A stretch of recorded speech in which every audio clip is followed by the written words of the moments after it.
Hello, everybody. Welcome to Zone Defense. Be sure to follow us on Spotify at Zone Defense Podcast and on Twitter at Zone Defense Pod. We want to say thank you to all of our new viewers from our last few episodes. However, a lot of you are not yet subscribed, so be sure to hit that subscribe button if you have not already and smash that notification bell because it really helps out our channel a lot.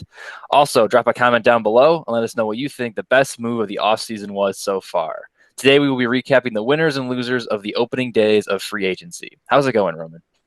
I'm good, Drew. Like you said, free agency has been only open for a couple of days now, but a lot of good moves have been made, a lot of bad moves as well. I'm really excited to get into it and analyze these winners and losers here. Yeah, I'll jump into my first winner, and he's actually in our thumbnail right here. It's Jameis Winston of the New Orleans Saints, because we're going to have some player winners, some team winners, some player losers, some team losers. And the first one, I think, a clear winner is Jameis Winston. We talked about it last week on our episode about how we weren't sure. We thought he was probably going to re-sign with the Saints, but we weren't sure if it was going to be in a backup role. We weren't sure if it was going to be like some sort of platoon with Drew Brees. If Drew Brees decided to come out of retirement or to not retire, it was just a lot of uncertainty there. And then, of course, Drew Brees, I believe it was on Sunday afternoon, announced his retirement. And then Winston the next day, I think, quickly signed with the Saints. So I think it's a good fit. It's a great offense. Should be a great offense. Obviously, Sean Payton's a good coach. So I think we saw last year in very brief spurts, Winston looked pretty good for the most part. Of course, his last full-time season, he had a lot of problems with touchdowns, with turnovers. But for a guy like Winston, we see other guys like Trubisky or like Bortles or Mariota, like former top picks who careers have kind of gone off the rails a little bit. They end up in maybe not the best situations or in backup roles. And the fact that Winston was able to kind of get his career back on track last year, and that was able to pave the way for a starting role this year, I think is really, really good for him. I think it makes him a clear winner of the offseason so far. But what do you think, Roman? I definitely see where you're coming from with that, but we do have to mention that they also gave Taysom Hill a little bit of an extension, even though there's some voidable years at the end of that contract. They gave him a lot more money than they did for Winston, and Winston's only on a 1-year deal. So I do think Winston can be the future of the Saints, but this contract isn't really a long-term commitment at all. So I do think it'll be an open competition going into this season, and that Winston could likely come out as a starter, but I do have to give a chance to Taysom Hill, who I think also could very well succeed as a starter. Yeah, that's true too. I think I saw something that said that a report that said Winston's most likely the guy. So I was going off of that for the most part. But of course, there's training camp, so Taysom could definitely win out the role. I just think I think Jameis is a little bit younger than Taysom. I think Taysom is like in his He's a late, 30, I think. yeah. You think he's I think he's late 20s, early 30s. Winston is 27, so not super younger, but still a little bit younger. And I think it's going to be a competition. And I do think I know Taysom Hill's on your dynasty team, and I know you're biased towards Taysom Hill, but I think Winston's just a little bit better of a quarterback, even though Hill might be a better football player, a better athlete. And I think Winston's going to be the guy. But you're right; that's a good point. Hill might be the guy too, and we'll have to just wait and see what happens. Putting my bias aside, I just think there's some mixed messages going on if you extend both of them. But Hill getting a longer extension, more money too. I like Winston. I hope he's a starter in the future, but I don't know if we can fully commit to him saying he's going to be a starter right now, even though it could be likely, it might not. But I'm excited to see the competition because I think they're both worthy. And I think Winston has taken some strides even when he was back up to Brees last year. Yeah, I do think that it's going to be a competition, but I think it's still a win for Winston because he could have ended up in a much worse team, worse scenario, and he still would have had to compete for a job. So I think you'd rather compete for a job on a good team than compete for a job on a bad team, like some of the guys I mentioned, like Mariota, Bortles, those kind of guys. But staying in New Orleans is a win in itself. Yeah, for sure. But I'll let you get into your first winner of the free agency so far. Yeah, I think the biggest winner, in my opinion, is the Patriots. They went ham the first couple of days in free agency. Obviously, they brought Newton back. They got Jonnu Smith, Hunter Henry, Matthew Judon.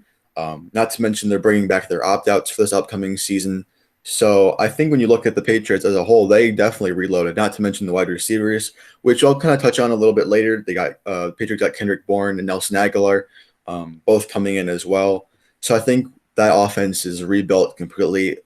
They might still need to go after a running back. I heard they're in the mix for Fournette or maybe Chris Carson, but that hasn't been officially announced yet. but I think they're clearly the winners of the first day of, or two of free agency. Um, but I will say that I think some of the moves were a bit confusing. I think they might have overpaid a little bit for both the wide receivers, Aguilar and Kendrick Bourne, considering the other wide receivers that were still available, such as a Corey Davis or maybe even a Galladay or Will Fuller. I think there are guys that were much better that were deserving of that kind of money, and they might have overpaid just a little bit. But I think when you look at the grand scheme of things, they definitely got better, a lot better offensively and defensively. And I think I'm ready to say they'll be in the playoffs next year, improving from what they had last year. Not to mention, Cam's going to get a full offseason to prep, a full training camp to get to know his weapons, much better weapons this time around. Um, I think they're going to be a playoff team for sure. Maybe even compete for the division. Who knows? I mean, it's funny that you had him as to have them as a winner. We're gonna go a little bit out of order here, but I don't want to talk about these guys twice. I actually have the Patriots as a loser, just because I don't really get a ton of their moves. I mean, yes, they spent a lot of money, they made a lot of moves, but sometimes, I think they say all publicity is good publicity, but in this instance, I don't really know because I think Judon was a great signing. I think getting him away from Baltimore, I think was really good for the Patriots. But you mentioned it there. Cam Newton, we predicted him to go back. I don't think he's a great quarterback at this point in his career. Maybe if he has better weapons, he's got a full training camp. Maybe he's a better player. Who knows? But then some of their like they got Aguilar, they got Kendrick Bourne. I mean, those are two mediocre receivers that they paid, like you said, a decent amount of money for. And then the big thing that was really confusing is why are you backing up not one but two Brinks trucks to get two tight ends and Jonnu Smith and Hunter Henry, who are solid players, but not like high level guys. I think like combined their best season was like just over 1,000 yards with like a few touchdowns, I think. That's combined. So, um, and they spent a lot of money for both guys. I think I'd like it a little bit more if they got both Jonnu and Hunter Henry on like more minor deals. And then like if you combine it, then they do like one really, really, high level tight end. However, spending that much money for two, mid to high, they're decent players. I don't want to trash them too much, but it just doesn't make a whole lot of sense to me. And that's why ultimately I have them as a loser because I do think, I mean, it's great. They're in the news. They're making lots of moves. They clearly addressed last year that their team wasn't good. They're going to get a lot of the opt-outs back too, which is going to be great from last season. But if strictly looking at free agency, I don't really understand a ton of the moves. And I think it doesn't even really. I still don't think they're better than. I think they could still easily finish fourth place in the division if I'm being honest. Actually, I don't know. Maybe the Jets. The Jets are still the Jets, so I still think they could easily finish like third or fourth in the division. Even though these moves, I guess, probably increase their upside for sure of being like a clear playoff contender. Because last year they were kind of in the hunt, but not really. So yeah, I know we're going a little out of order, but I actually had them as a loser. I don't want us to talk about them twice. I think it's interesting that you said that they're a loser because they did might have overpaid for those tight ends, but at the same time, there was a stat line that I remember from Undisputed I was watching yesterday that there are two tight ends that were on the roster last year that they drafted, Devin CSC and Dalton Keene. They combined all last season for 5 receptions for 55 yards. That's absolutely abysmal. So I think Bill Belichick went out with a boom, getting the two best tight ends on the market, no doubt. And I think they do run a lot of two tight end, three tight end sets. So I think it does make sense for what they're doing. I think they're both deserving of that kind of money. In terms of wide receivers, I think you just got to hope that Nelson Aguilar is the Vegas Aguilar, not the Philly Aguilar. Because Vegas signed him for pretty cheap last season and he balled out. So I think he was kind of deserving of an upgrade in that kind of sense. So I'm really looking forward to seeing if they can mesh together. I hope they do. They have the time to do it. And I think Newton will improve because of it, because last year he had so much going wrong for him. I think this year he's going to be a lot better. But who knows? Yeah, Aguilar is also the guy that was booed out of Philly 2 years ago, so it's not like Yeah. he's a great receiver. I mean, I think he's a solid receiver. I think he's probably more close to the guy we saw last year with the Raiders. That was a decent player, but again, I agree. And even when they just signed Jonnu, even though I was like, that's a lot of money, I was like, okay, they needed a tight end. That's cool. But my biggest problem was when they got both of them. Like that just to me that doesn't make any sense. And I get what you're saying because both their tight ends last year were crap. They didn't really have any good receivers, especially considering Edelman missed most of the year. When he was playing, he wasn't great, and he's old. So it does kind of make sense, but it was just a lot of money. And I know I know everyone's saying, oh, they're the two best tight ends. They got the two best tight ends. That's great, but like it's not like either of the. I don't think anybody is saying that these guys are on the level of even an Andrews or a Waller, let alone a Kittle or a Kelsey or even a Hawkinson. I don't know. I think John and Hunter Henry are probably more on the Hawkinson level. I would still probably take Hawk over both of them. So, um, yeah, that's why to me, I know they're the two best times on the market. That's great, but to me, it doesn't make a lot of sense why you're giving that much money to both guys. But who knows? I mean, we saw in the past they had both had Aaron Hernandez and Rob Gronkowski. Again, two guys who I think were better than both Johnny and Hunter Henry, but this two tight end dynamic has worked for the Pats in the past. So I'll just have to wait and see if it works this year. But right now, maybe I wanted to be a little controversial because I saw, even when I was doing some research and reading some stuff, I did see that some people, it was kind of split. There were some people who had them as a winners for much of the reasons you said, and a lot of people who had them as losers for much of the reasons that I said. So, one of us will probably be right, or both of us will be kind of wrong, and they'll be somewhere in the middle, which is probably going to be the case, especially in a division that's got the Bills and the Dolphins if they make some moves. So who knows? But unless you have anything else to add about the Patriots, I can jump into my next winner, who has this team actually has the former quarterback of the Patriots and Tom Brady. It's the Tampa Bay Buccaneers. I think this is just a little low hanging fruit, but I think they're a clear winner. They before even free agency opened, they got Chris Godwin back. They re-signed Levante David, Shaq Barrett. They Tom Brady restructured his deal, signed. I think he signed a 2-year extension, I believe. Same with Gronk, he's also back. So when they were on their Super Bowl parade and doing on the floats and on the boats and everything, and they were like, "We're going to bring everybody back," it was like, "Okay, are you really going to bring everybody back?" But at least the guys, the big guys, so far they've been able to bring back, and I think that makes them a clear winner because the Saints are kind of, we talked about this a lot before. The Saints are. It's not going to be. It's not clear how good they're going to be next year. The Falcons have been pretty inconsistent the last couple seasons, and the Panthers are still rebuilding. So the Buccaneers being able to retain their guys is really great, and I think it sets them up very nicely to try and repeat as champions next season. Oh yeah, I completely agree. It was definitely interesting to see what they were going to do. I think tagging Godwin made the most sense. They brought back Levante David after a good Super Bowl performance, and obviously Shaq Barrett had to cost the most out of those three. They do have some other players still on the free agent market, such as Antonio Brown, Dominican Sue. So I am interested to see if they let him walk or if they do try and bring him back. Oh, and Fournette obviously as well, but I think he'll walk. But yeah, they're clearly a winner considering that they wanted to bring the band back together. Bruce Arians was harping that heavily on their parade that everyone was coming back no matter what, and they talked the talk, and now they're going to walk the walk again. And hopefully they recreate what they had. I expect them to, and I'm looking forward to seeing what they can do again. Yeah, I think. Correct me if I'm wrong. But I think the only guy, the big name guy that's still a free agent that they haven't been able to re-sign so far is Sue. Right? Is there anybody else that they haven't been able to sign? Well, Antonio Brown, like I said, but Oh yeah, I think those are the only two yeah. that they really got to worry about now. And both of those guys, I don't really think if they lose either of them, I don't think they're both older. I don't think it's going to impact them too much in comparison to them losing any of the other guys they've already been able to retain. Maybe aside from Gronk, who is a really good tight end still, but he's also really old.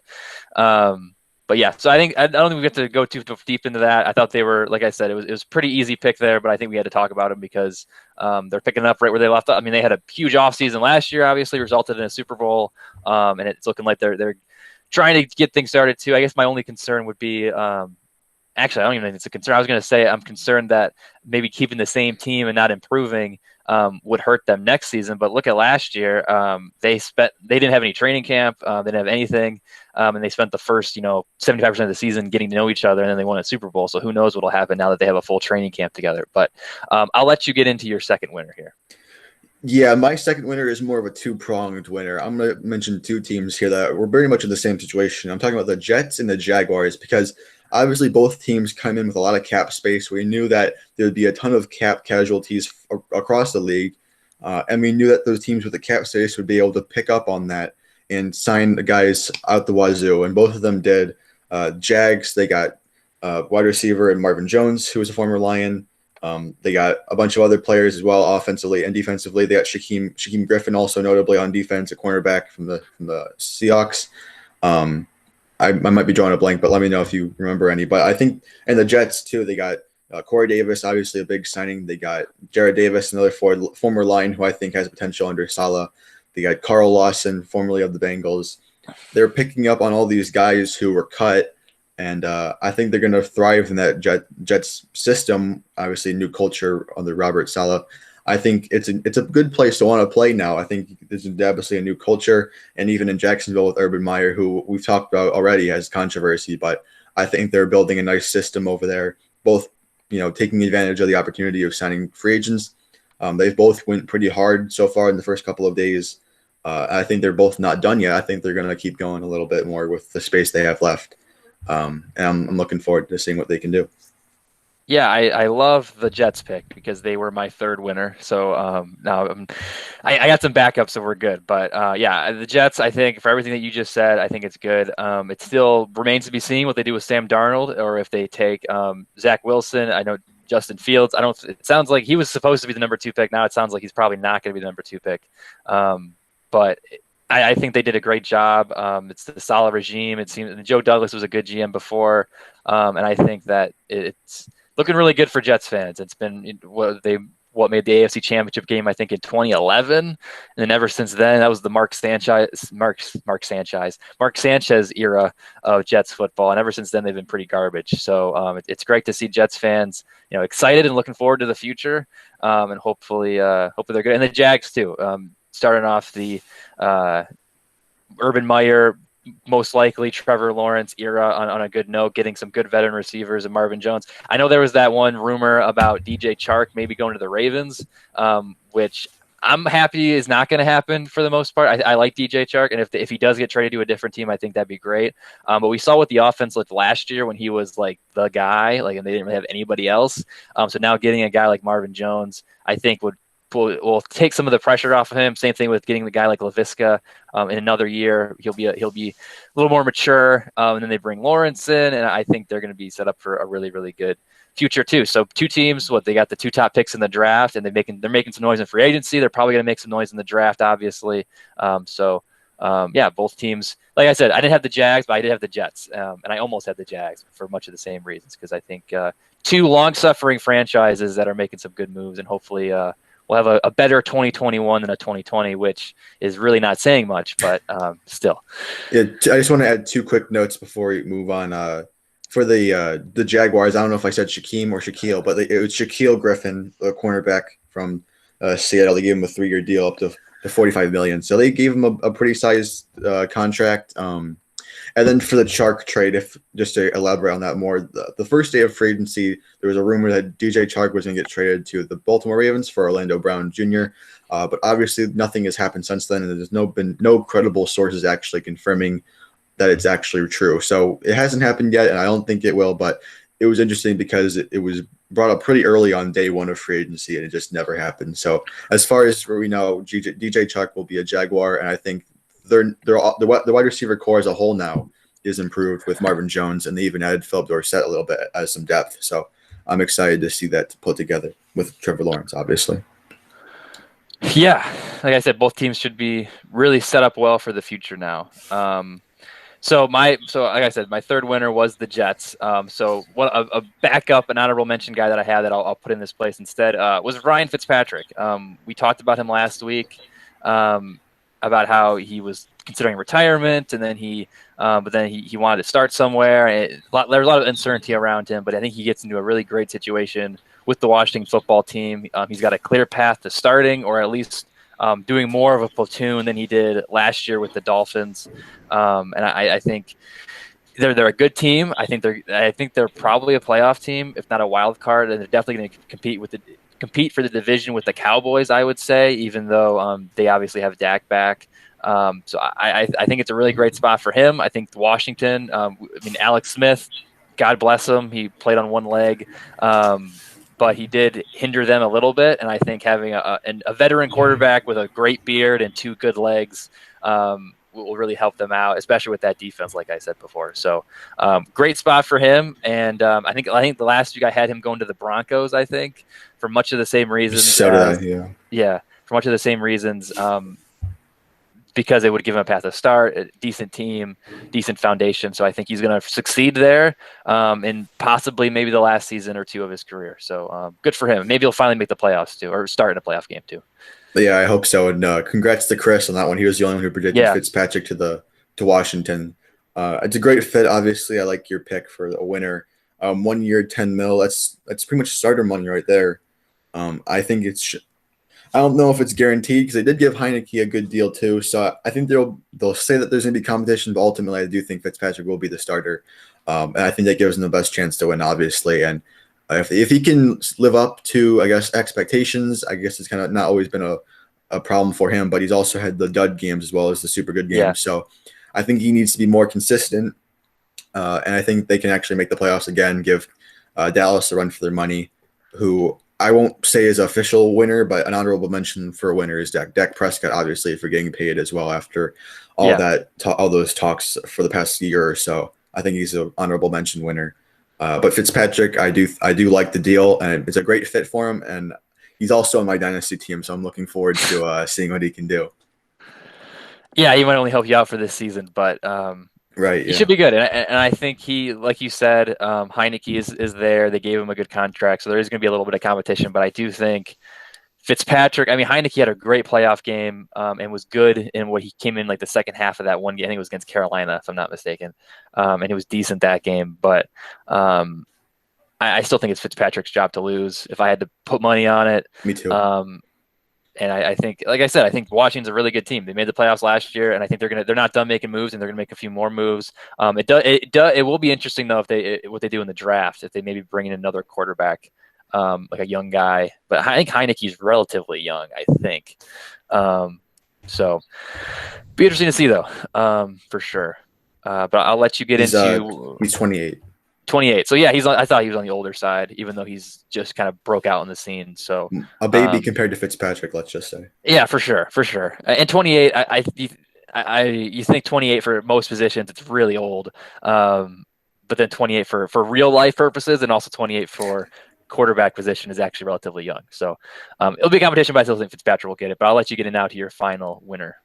Yeah, my last winner, not as big as the Patriots or the Jets and Jags, in my opinion, but I do think it's worth noting. Patrick Mahomes is a winner because he lost two of his starting tackles, but then they got the best one available in Joe Thuney from the Patriots. Threw a massive contract at him, couldn't resist it. I think needs the protection because if they went into the draft or into the regular season with more of those holes, it would just be more of the Super Bowl every game, and I think they were able to patch that hole right away with Joe Thuney. Great offensive lineman. I think it's a need, one of the biggest needs probably, and I think they'll address that in the draft as well to get Mahomes more protection. But I think it was a great start. They didn't have many holes, and the holes that they had, they filled them in day one.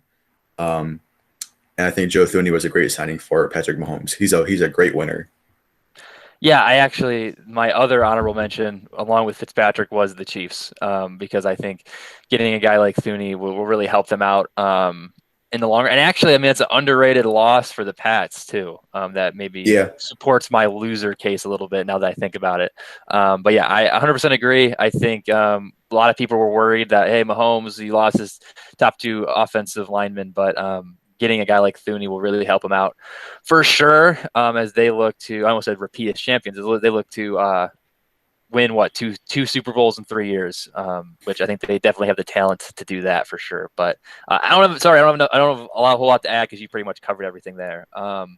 But since I already said my first loser, which was the Patriots earlier, I will let you start off with the losers here with your first one. sure. My first loser is the Houston Texans, and it's kind of a little bit surprising because they did make a quantity of signings, let's just say that, but the quality of those signings were pretty awful. They had Tyrod Taylor, Mark Ingram, who's definitely fallen downhill. They brought in Christian Kirksey, who's a decent linebacker. They got Andre Roberts, who is a primarily return guy, let alone he'll probably barely play wide receiver, considering the other weapons that they have. It's just not good. And then when you consider that ultimately these signings are going to mean nothing, considering that they're going to be trash. They're not going to have Watson out, probably not. So are they going to have Taylor as a starting quarterback? I don't know, but it's just be interesting to see how these signings actually pan out because I don't expect them to at all. And yes, they were good at some point in their career, but now it doesn't make sense for them. I thought Houston would not be able to sign anyone, so I guess credit to them for actually getting people to sign there. But ultimately, they're big losers, and it's only going to get worse from here, honestly. Yeah, so I didn't have them as a loser, but I did have them as one of my honorable mention backup options. So yeah, I agree with everything you said there. In addition to all the questionable moves they made, the fact that Watson is still not happy, I don't think these moves would help him in any way, No, help not at his all. chances of staying. If even if they would have went out and signed a guy like I don't know, who's it crazy? Like if they signed, I was said they signed a guy like DeAndre Hopkins or traded someone like got something insane. I still don't think it would have been enough to keep him here. So No, the fact that they're bringing back guys like David Johnson, signing old guys like Tyrod Taylor and Mark Ingram just isn't great. And I think even the fact that they signed Tyrod Taylor, I don't think Tyrod would sign, especially given his previous circumstances. I don't think he would sign somewhere that he doesn't think he's going to have a chance to start. So sure, yeah, I think that means that Watson is going to be out of town here quickly, or at the very least is going to sit out most of that next season because he doesn't want to be in Houston anymore. But and yeah, great, great loser. I will add that I'm happy that the Lions didn't sign Tyrod because I know that he was in the mix as well with the Anthony Lynn connection. So I'm glad Yeah, that he's somewhere else and not in Detroit. yeah. Well, that's why I think why he didn't come to Detroit because I think even if he did, he'd be the backup. I think Goff would be the Yeah, we're starter. good. We're good. Yeah, so that's why I think that's why he went to Houston because I think he thinks he can start. So, and I don't think, I mean, you can have the most confidence in the world, and I don't think he would think he can beat out Deshaun Watson in a camp battle or something like that. So I'm No, assuming he probably knows more than we do, or his agent knows more than we do, and that Watson's going to be out of town there very yeah, shortly. So that's why ultimately I think the Texans were a big loser as well, and they're going to be. I mean, speaking of the Lions, they're going to be battling with the Lions next year for the worst team in the NFL. I would say, but even the Lions made some decent moves though, so maybe the Texans are the clear cut worst team in the league now. But I'll jump into my next loser here, and it might be somewhat surprising a little bit, but I think I got to go with the Baltimore Ravens. I think they lost a lot. I mentioned Judon earlier going to the Pats. They lost Ngakwe to the Raiders, and they didn't really make any big time moves either. You mentioned how they were rumored to be going after Chark, and it sounded like that trade was like a done deal, and then it never ended up not happening. So ultimately, I think they are a loser. I think there's still plenty of time for them to rebound and to make some good signings. But as of right now, especially when you look at teams like the Browns, even the Steelers have made some moves, and the Bengals have even been a little active as well. I think the Ravens are a loser so far, even though I think they're still going to be a decent team. But those losses on the defensive side of the ball, I think, will really hurt them down the road. yeah. I completely agree with that, and I think a couple other teams who I want to bring up as honorable mentions who are pretty much in the same situation as the Ravens, the Steelers. They didn't really sign anyone. They lost a lot of players. They're probably going to lose Juju, and they got already lost Bud Dupree. And then even the Saints, they lost a ton of players as well. Probably still continuing to. So I know you had them as a winner, but I think they kind of lost in the sense that they also lost a lot of a lot of players in general because they just couldn't pay everyone. Obviously, I still think they'll be good, but just losing all those players is going to hurt them quite a bit. And uh, so like all three of those teams, they didn't have the cap space to bring back everyone. Unfortunately, they had to let people go. But I do think all three are going to be contenders or good teams going to the season. So I'm not overly concerned about any three of them, but it's unfortunate that the good teams couldn't improve at all based off their cap situation, unless there's some moves that happen in the next week or so that we can't predict. But uh, hopefully they do improve in the areas they need to improve. But I do like your Ravens pick as a loser, considering that they've pretty much done nothing and they've lost more than they've Yeah. gained so far.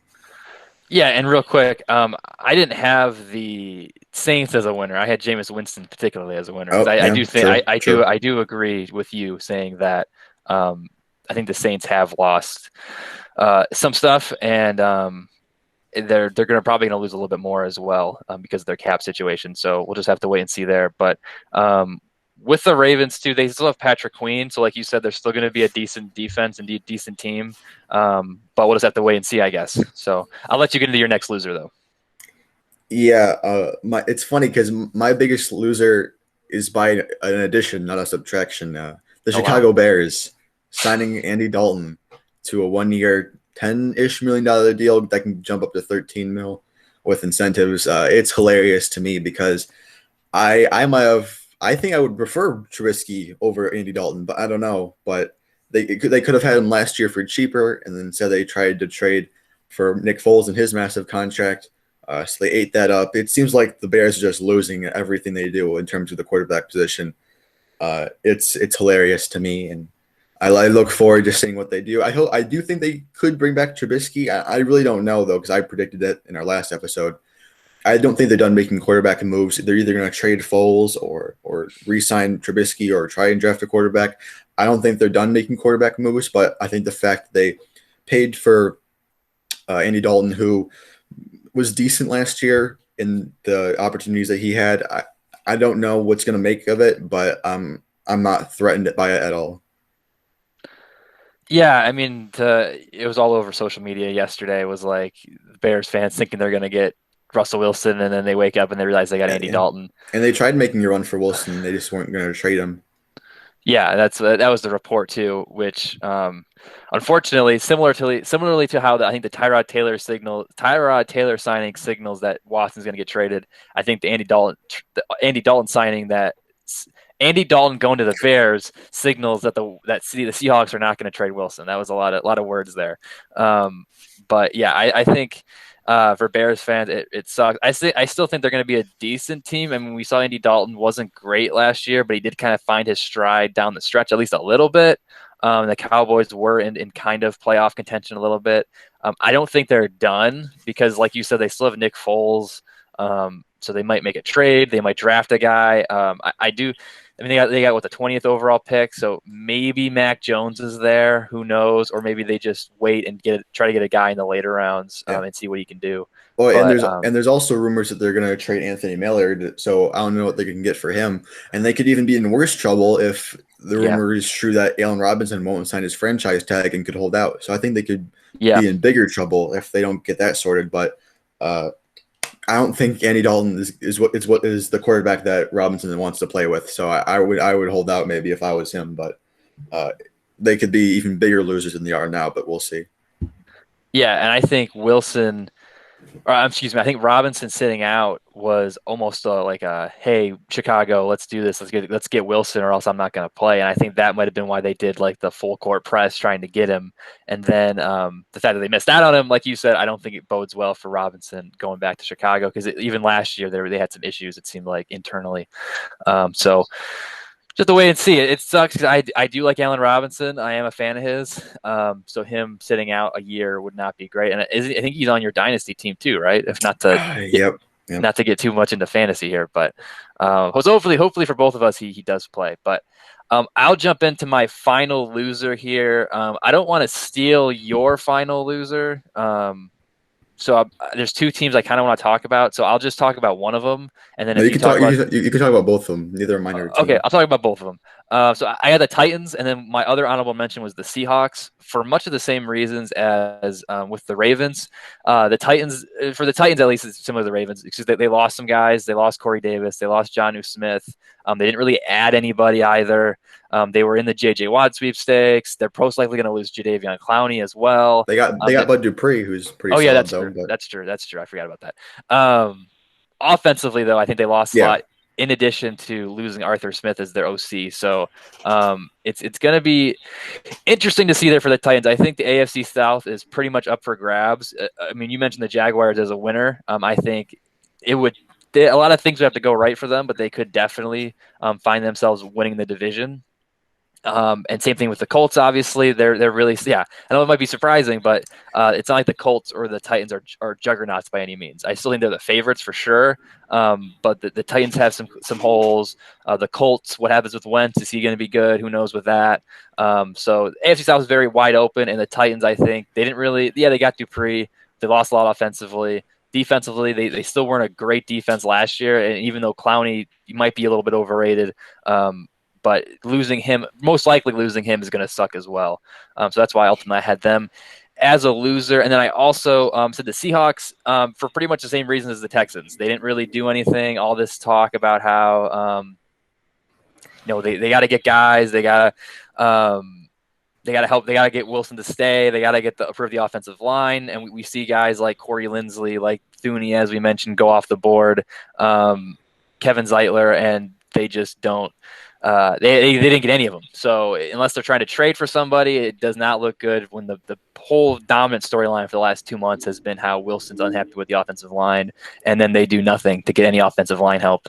Isn't great, and they didn't even do anything to address the defense either, which wasn't great last year either. So we mentioned Wilson when we were talking about the Bears, and I think even though Wilson's probably going to stay with the Seahawks this year, it does not look good for their long-term future because it doesn't seem like the Seahawks are doing really anything to try to alleviate those issues with Wilson. And it looks like his time in Seattle might be his last season in Seattle for sure. Yeah, for as many complaints as he had about the offensive line, they've done nothing to help relieve that at all. So I think they're a little. I think they're fine now, but they could spiral out a little bit later if they still not make him happy. I hope Wilson gets what he wants. I mean, he has the weapons to succeed. They're lacking your running back, so I think they might make a move in a little bit to get a running back, whether it's Fournette or who else. But and the other team was the Titans. So I think, but besides Bud Dupree, I agree with you in the sense that they lost a bunch of offensive weapons and Arthur Smith. So I agree with you when you said that the division's up for grabs. Obviously, I think Titans still have a little bit of an edge just because of Derrick Henry, and I think Mike Vrabel's probably one of the best, but probably the best coach in that division. But I do think the Colts have a shot. The Jaguars could surprise a lot of people. Texans, not even going to talk about them. And I agree with you with both of those losers. So nothing else for me to add there. Yeah, I don't really have anything to add either. So you can jump into the final loser of the episode.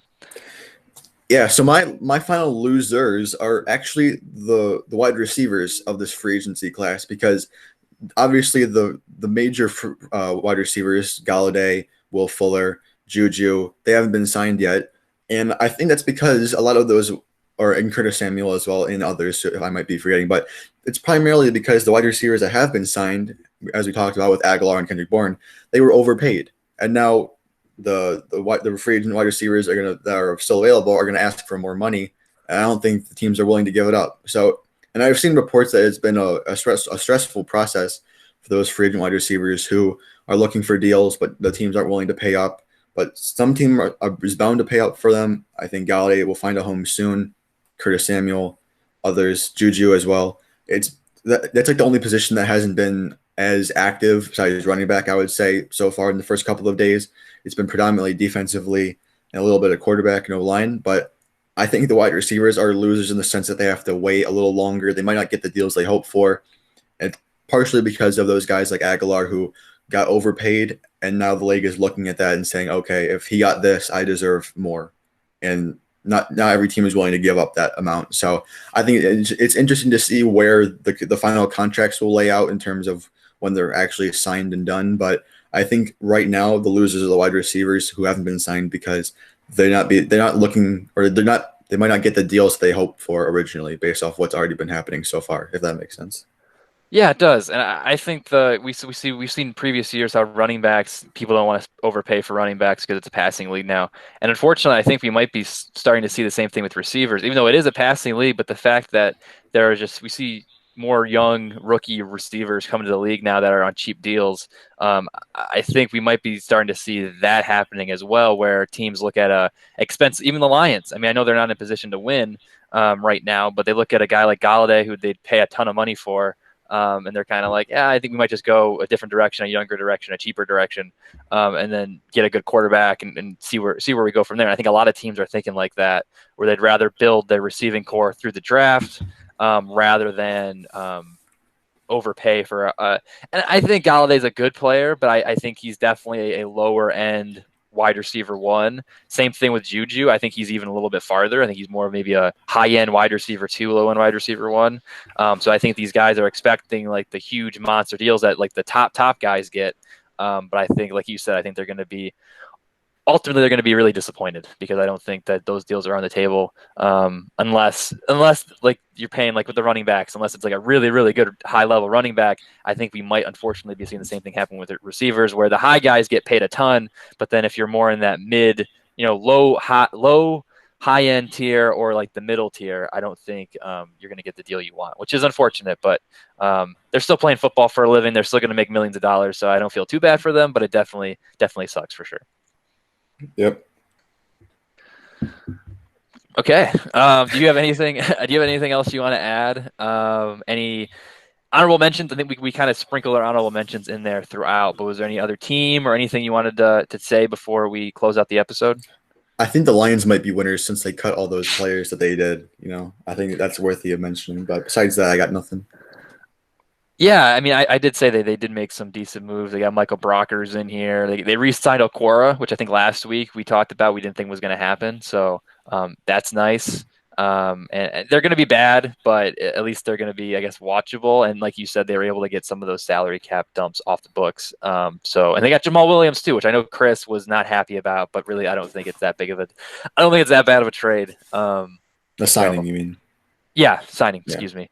So I think he's gonna be a solid backup to Swift or a solid backup to carry on. Who knows? But yeah, I'm glad you mentioned that because Lions they didn't do anything stupid too. Hmm. They didn't do any Trey Flowers, Jamie Collins, anything like that trades or signings. Or so that's great. But yeah, unless you have anything else to add, we'll close out the episode here. So once again, we're the Zone Defense Podcast.